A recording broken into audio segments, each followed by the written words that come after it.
Hello guys, it's me Ayush और मैं तुम सभी का वेलकम करता हूँ चैनल के एक और ब्रांड न्यू वीडियो में। और आज के वीडियो में हम लोग एक्सप्लेनेशन करने जा रहे हैं वाइकिंग्स के सीजन 3 के एपिसोड नंबर 7 का। So now without wasting any more time, let's get on to the explanation. So episode चालू होता है, वाइकिंग्स पेरिस के पास आ रहे होते हैं और उन्हें आते हुए पेरिस की आर्मी का कमांडर काउंट ओडो उन्हें देख लेता है। वो तुरंत वार्निंग बेल्स बजा के पूरी सिटी को अलर्ट कर देते हैं, जिससे कि सभी लोग अपनी जान बचा के भागने लगते हैं। एंड फिर वो ये बात आके पेरिस के किंग को बताते हैं। उन्होंने पहले भी पेरिस के राजा को वाइकिंग्स के लिए वार्न किया था, मगर उनकी सारी वार्निंग्स को राजा द्वारा इनकार कर दिया गया था। मगर फिर भी उन्होंने अपनी तरफ से पूरी प्रिपरेशंस कर ली है वाइकिंग्स के अटैक को सरवाइव करने की, यानी कि वाइकिंग्स से लड़ने की पूरी तैयारी कर ली है। जिसपे राजा ऑडो की तारीफ करते हुए बोलते हैं कि अब हमारी जान आपके हवाले है, आपकी रिस्पॉन्सिबिलिटी है पेरिस को बचाना। जिसका ऑडो जवाब देते हुए बोलते हैं कि हाँ, मैं अपनी पूरी कोशिश करूंगा, मगर फिर भी आपको पेरिस को छोड़ के चले जाना चाहिए। राजा बोलते हैं कि नहीं, मैं ऐसा नहीं कर सकता। मगर ऑडो कहता है कि नहीं, यहाँ के सारे लोग यही चाहेंगे कि आप अपनी जान बचाओ।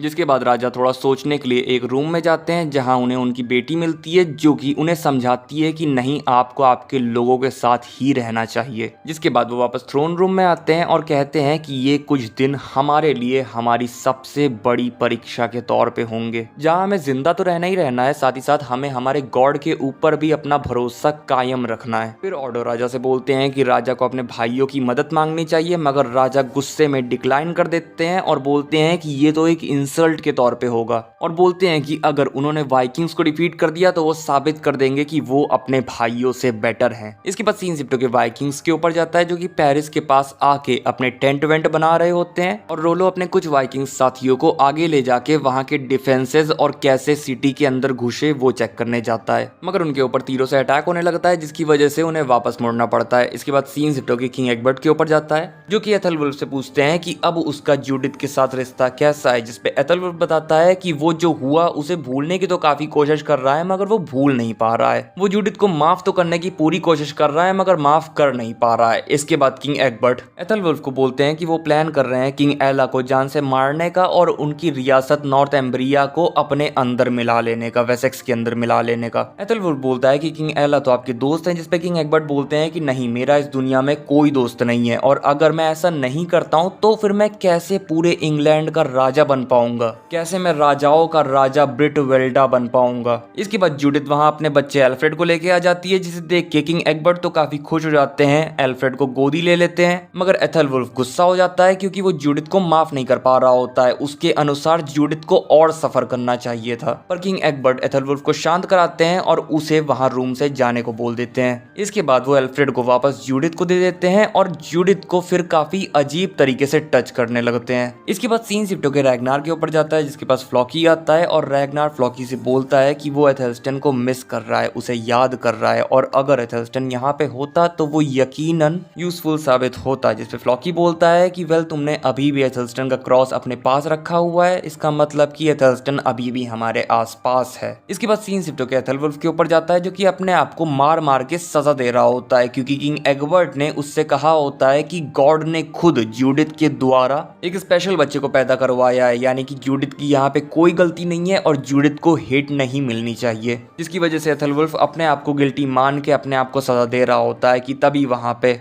एक मिनिस्टर आता है, जो कि एथेलवुल्फ को रोकते हुए एक अनदर मिनिस्टर को एथेलवुल्फ के पास लाता है। और ये मिनिस्टर उन कुछ गिने चुने वेसेक्स लोगों में से एक होता है, जो कि प्रिंसेस क्विंथ्रिथ के साथ मर्सिया गए थे, ताकि वो वहां से वेसेक्स के लिए मर्सिया को कंट्रोल कर सके। मगर प्रिंसेस क्विंथ्रिथ ने सभी को जान से मार दिया और बस यही बंदा जिंदा बचा, जो कि आके ये सारी बात एथेलवुल्फ को बता देता है। इसके बाद सीन शिफ्ट होकर वापस रैग्नार और फ्लॉकी के ऊपर जाता है, जहाँ रैग्नार फ्लॉकी से बोलता है कि मुझे मालूम है कि हम दोनों के बीच में कुछ अनबन, कुछ प्रॉब्लम्स हुई हैं, और शायद वो मेरी वजह से ही हुई हैं, जिनके लिए मैं सॉरी बोलता हूँ। मगर ये बात तुम्हें जाननी होगी कि मुझे तुम्हारी जरूरत है फ्लॉकी। और इतना बोल के रैग्नार फ्लॉकी को इस अटैक की कमांड सौंप देता है, यानी कि अब फ्लॉकी डिसाइड करेगा कि पेरिस के ऊपर कैसे अटैक करना है। फिर सभी डिस्कशन करने के लिए आ जाते हैं और रोलो बताता है कि उसने बाहर से सिटी को देख लिया है और उसके अनुसार ब्रिजेस के गेट और रिवर्स के ऊपर अटैक करना सबसे सही रहेगा। लगातार बोलती है कि ब्रिजेस के अटैक को वो लीड करेगी, जिसपे कैल्फ बोलता है कि नहीं, हम साथ में लीड करेंगे। मगर लगातार बोलती है कि नहीं, वो अकेले ही लीड करेगी ब्रिज के अटैक को। बियॉन्ड बोलता है कि जब ब्रिज के ऊपर अटैक होगा तब फिर हमें सेम टाइम पे पानी द्वारा वॉल्स के ऊपर चढ़ के भी अटैक करना पड़ेगा। और फ्लॉकी बोलता है कि हाँ, चढ़ने वाले सारे इक्विपमेंट्स वो बना संभालेगा। इसके बाद सीन शिफ्ट होकर थोरोन के ऊपर जाता है जो कि एशलॉग से बोलती है कि एशलॉग उसकी बेटी को ले ले, उसकी बेटी को अपने पास रखे और पाले पोसे बड़ा करे, क्योंकि थोरोन को ऐसा लग रहा होता है कि वो अपनी कंडीशन की वजह से अपनी बेटी का ख्याल नहीं रख पाएगी। मगर एशलॉग उसे समझाती है कि ऐसी कोई बात नहीं है, मैटर सिर्फ ये करता है कि तुम अपनी बेटी को प्यार से पालो, जितनी खुशी हो सकती है उतनी खुशी तुम उसे देने की कोशिश करो। इसके बाद सीन शिफ्ट होकर किंग एग्बर्ट के ऊपर जाता है जो कि एथेलवुल्फ से बोलते हैं कि एथेलवुल्फ प्रिंसेस कुंथ्रित के पास जाके प्रिंसेस कुंथ्रित को समझाए कि प्रिंसेस कुंथ्रित वेसेक्स के मिनिस्टर्स को जान से मारने के लिए माफी मांगे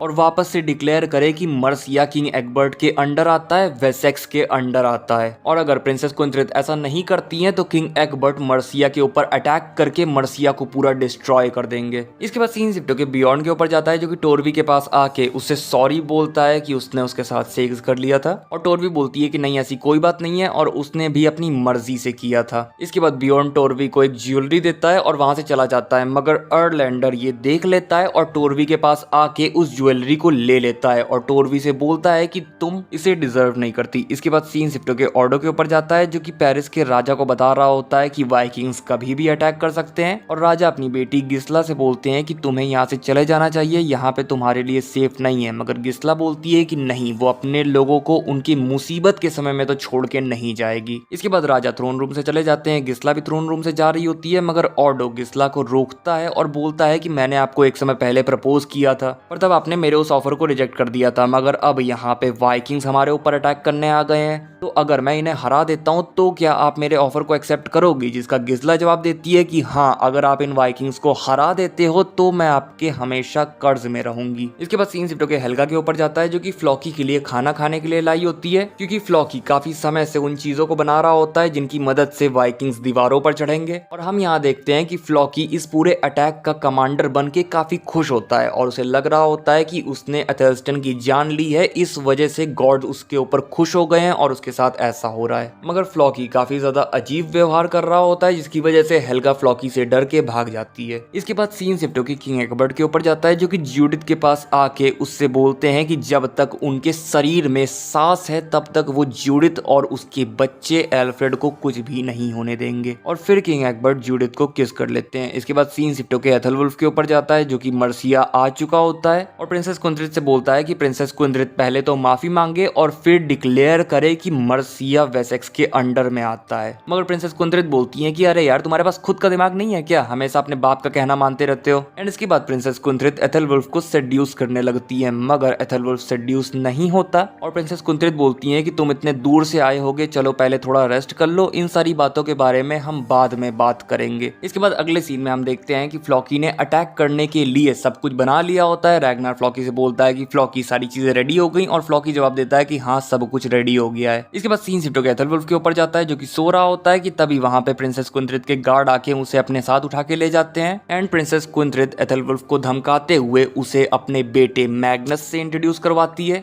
जो कि प्रिंसेस कुंथ्रित बताती हैं कि ये रैग्नार का बेटा है, जिसकी वजह से रैग्नार यहाँ अपने बेटे के लिए और अपने खेतों के लिए जरूर आएगा। और बेसिकली यहाँ पे प्रिंसेस कुंथ्रित मैग्नस के द्वारा रैग्नार की मदद लेके अपने ऊपर से वेसेक्स का कंट्रोल हटाना चाह रही होती है, मगर एथेलवुल्फ बताता है कि हमने रैग्नार के सारे खेतों को डिस्ट्रॉय कर दिया है। प्रिंसेस कुंथ्रित बोलती है फिर तो रैग्नार बदला लेने जरूर आएगा, और एथेलवुल्फ बोलता है कि हाँ, हमें मालूम है कि रैग्नार बदला लेने जरूर आएगा, जिसकी वजह से अगर आप रैग्नार के साइड जाती हो तो हमारे लिए प्रॉब्लम खड़ी हो सकती है, और फिर अनफॉर्चुनेटली हमें पहले आपको डिफीट करना पड़ेगा। प्रिंसेस कुंथ्रित अपने गार्ड्स को एथेलवुल्फ को मारने को बोलती है, मगर एथेलवुल्फ कहता है कि अगर आपने मुझे मार दिया तो मेरे फादर को सारी रीजंस मिल जाएंगे मर्सिया के ऊपर अटैक करके, इसे कॉन्कर करके इसके राजा बनने के। तो अगर आप अपनी और अपने बच्चे की जान की सलामती चाहती हो तो वापस ये डिक्लेयर करो कि मर्सिया वेसेक्स के अंडर आता है और मेरे फादर को टैक्सेस पे करो। इसके बाद सीन शिफ्ट होकर पेरिस के ऊपर जाता है जहां पेरिस वाले अपनी जीत के लिए एक रिचुअल कर रहे होते हैं और वाइकिंग्स भी अपनी जीत के लिए एक रिचुअल टाइप का कर रहे होते हैं। और इसी के साथ ये एपिसोड यहीं पर खत्म हो जाता है। सो गाइस, बस यही था वीडियो। अगर वीडियो अच्छा लगा हो तो लाइक कर देना, चैनल पे नए आए हो तो सब्सक्राइब करके बेल आइकन दबा देना। मैं मिलूंगा तुम लोगों से नेक्स्ट वीडियो में, तब तक के लिए बाय बाय, टाटा।